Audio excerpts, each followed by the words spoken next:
Hello everybody, welcome back to Guys Talking Cars, and a Happy New Year. I hope you guys had some great holidays, Merry Christmas, and a great New Year. Pretty quiet on our front, nothing big, nothing crazy. I always find it interesting to stay up until midnight and hear how many gunshots and firecrackers and fireworks go off.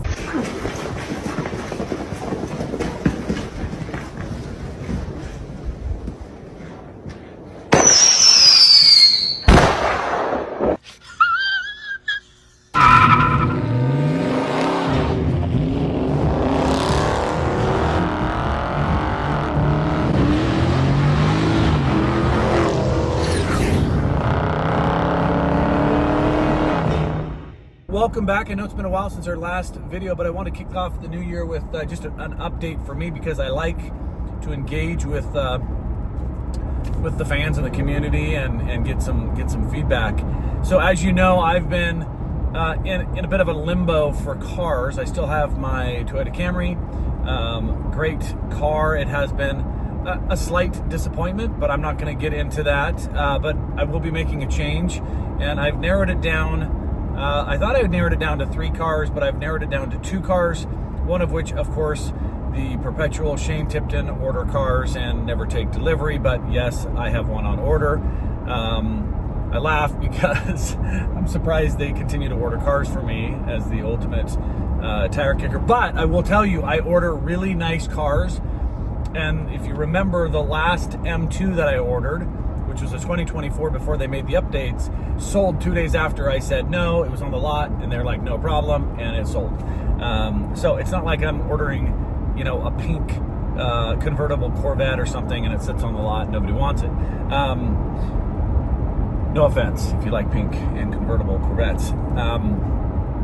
So I am trying to find that. I guess it's the unicorn. I'm trying to find that perfect blend for me of a practical daily driver that has hidden just beneath the ability to wake up and be a sports sedan when I want it to be. And so that narrows it down to just a few cars. I mean, you start thinking about like the Cadillac CTS, like Tam at Dad's Garage, his beautiful CT4V. So, things like that. And so I started looking at that.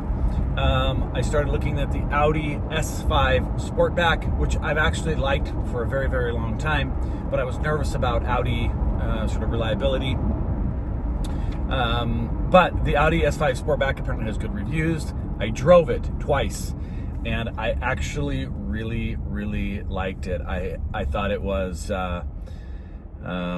really nice. I'm going to get into that after I give you my third one. And my third one, the car that I have on order, is the 2025 BMW M340i.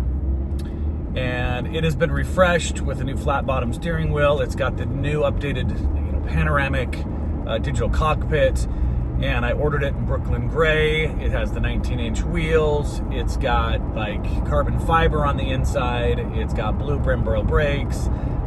Pretty loaded, pretty nice. About $68,000, which is funny because it's the same price as the M2. That is set for production early January, which we're already at. So somewhere around January 10th or so, it's supposed to be in production. So probably February it'll arrive.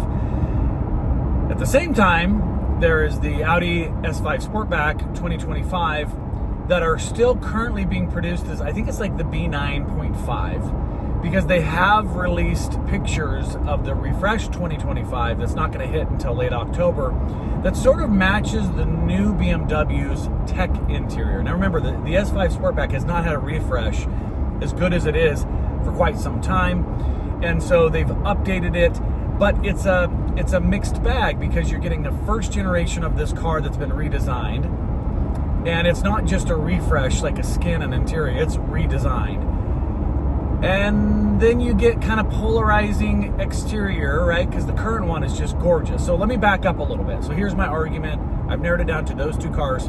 Cadillac is out because I think by the time I priced the Cadillac with its 150,000 different options, it was like $90,000. Like, come on, Cadillac. Like, let's get on board with the pricing and make it a little easier here. So, drove the S5 Sportback. They come pretty loaded, like, you know, premium all the way up to like something called Prestige. This one's pretty loaded.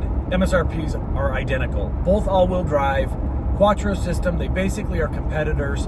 You know, if you want pure specs, they both have the V6 motor. BMW has slightly more horsepower. The BMW is slightly quicker. You know, we're talking like 4.40 to 60 in the Audi and 4.1 in the BMW. Like, you're not gonna feel 0.3 seconds. You're just not gonna feel that in daily driving. So really, even on paper, I think the Audi has a slightly nicer, aesthetically looking interior, quilted leather seats. I think they've always had a little bit more of an elegant looking interior, and I like the exterior design. It's very sexy. It's got some really nice lines. The lights are really nice. It's less blocky, and so I think most would agree that the design grade, both interior and exterior, go to the Audi. Now, you're going to get some people like, nah, I hate it. That's fine. I'm just saying, I think what I've read in terms of reviews, most people say, okay, we give the battle, head-to-head battle, exterior styling and interior grade to the Audi. In terms of driving, remember, I had an M340, and it was one of my favorite cars. I really had a hard time giving that one up. It was incredibly fun to drive. It had an exhaust note that was amazing.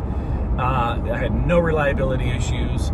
I really love that car, and I drove it for 36,000 miles and turned it in, and I have not had one since, and that was a 2019.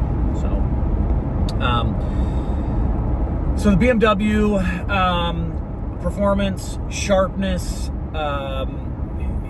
handling, it's just, I think it's a next step if you're looking for kind of like, everyone calls it like the, you know, the M3 Lite. Look, I'm not gonna go and say, oh, I'm buying this because I couldn't afford an M3. That's not why I'm doing it. I think the M340i is like the perfect sweet spot, to be honest. So yes, underrated power, super quick, updated interior, flat bottom steering wheel, slightly thicker wheel, and it just, I think it's going to come down to some personal preference, and I don't know. I drove them both. I felt like the Audi from on the inside sounded slightly better with the exhaust, and I don't know if they're pumping that in. But I'm really actually torn 50-50 on those cars. I'm kind of leaning towards the BMW just because of the updated interior and the digital cockpit. And my previous experience with the BMW, I've read a lot on the Audi S2 and know that there can be some issues. But I don't know. I want your guys' feedback. I think both of those cars are super amazing. For a daily driver, I heard the S5 is slightly more comfortable, less of a harsh ride. That could be better for me. This will be a lease. It'll be a 3-year lease, you know, 12,000 miles a year. So 3-year, 36,000 miles. I'm going to put, you know, 3,000 or 4,000 down. It's going to be pretty minimal. But that could be my next car. So let me know what you think. I think I've exhausted the internet on reading articles, watching videos on both of these cars. And you guys know me, I tend to think on things probably a little too much. I'm definitely not a knee-jerk, run out, buy something, and then go, oh, what have I done?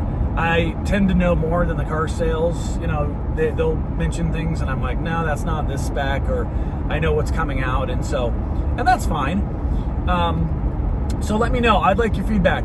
S5 Sportback, BMW, we're probably going to be 50-50 split, but I'd love to hear your feedback, and maybe you guys say neither of those. Well, that's okay.